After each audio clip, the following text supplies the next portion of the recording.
तो बच्चों अब हम करेंगे क्वेश्चन नंबर 4। क्वेश्चन नंबर 4 है find the zeros of the polynomial in each of the following cases. First part P X equal to X plus 5, हमें यहाँ जीरोज की वैल्यू निकालनी है, मीन्स हमें एक्स की वैल्यू निकालनी है यहाँ पे।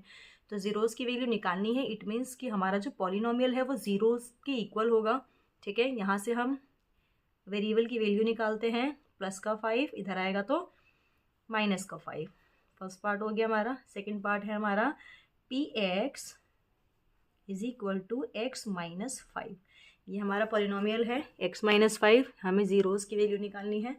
तो पॉलिनोमियल में पॉलिनोमियल जीरो के इक्वल होगा, तभी हमें जीरोज़ की वैल्यू निकालनी है। सिंपली जो वेरिएबल हमें गिवन है उसकी हमें वैल्यू फाइंड करनी है। तो ये माइनस का 5 इधर आएगा तो प्लस का 5। ठीक है, थर्ड पार्ट हमें दिया हुआ है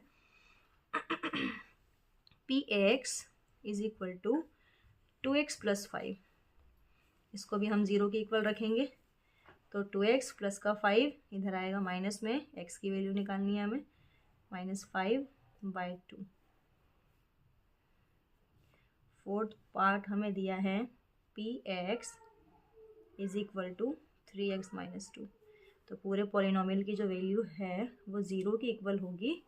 ठीक है, तो यहाँ से हम x की वैल्यू निकालेंगे, माइनस का 2 प्लस में, मल्टीप्लाई का जो 3 है वो डिवाइड में आएगा।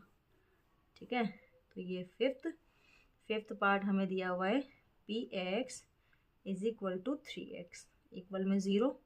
यहाँ पर हम x की वैल्यू निकालेंगे, तो x की वैल्यू निकालेंगे तो मल्टीप्लाई में 3 डिवाइड में, 0 को हम किसी भी नंबर से मल्टीप्लाई करें या 0 को किसी भी नंबर से हम डिवाइड करें, ओवरऑल हमारा जो आंसर है वो 0 आता है। ठीक है, तो ये था हमारा फिफ्थ पार्ट। चलो अब हम चलते हैं सिक्स पार्ट की तरफ। सिक्स पार्ट हमें दिया हुआ है, सिक्स पार्ट है हमारा P X is equal to A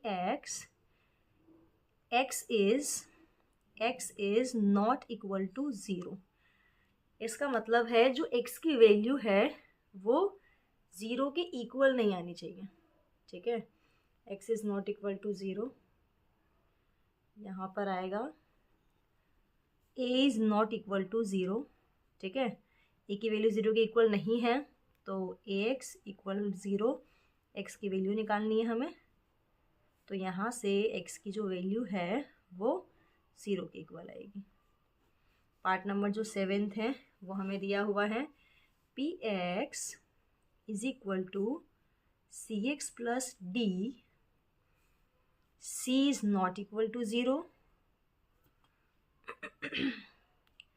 C and D are real numbers. ठीक है, क्वेश्चन हमारा क्या है, हमारी जो पॉलिनोमियल है P X equal to C X plus D, C is not equal to 0, C 0 के इक्वल नहीं है। देखो बच्चे, अगर हमारे पास यहाँ पर क्यों लिखा हुआ है कि a नॉट इक्वल टू 0 है, c नॉट इक्वल टू 0 है, अगर a की वैल्यू यहाँ पर 0 हुई तो मैं 0 को x से मल्टीप्लाई करूँगी तो ये तो पूरा 0 हो जाएगा। तो हम वैल्यू किसकी निकालेंगे, यहाँ पे ओवरऑल 0 हो जाएगा। सेम ऐसे ही अगर c की वैल्यू 0 हुई, मैं यहाँ पर c की जगह 0 डालूंगी तो ये पूरे टर्म को 0 कर देगा, तो हमारे पास वेरिएबल ही नहीं बचेगा जिसकी हमें वैल्यू निकालनी पड़े। और आगे गिवन है C D are real number, C और डी जो है वो रियल नंबर से।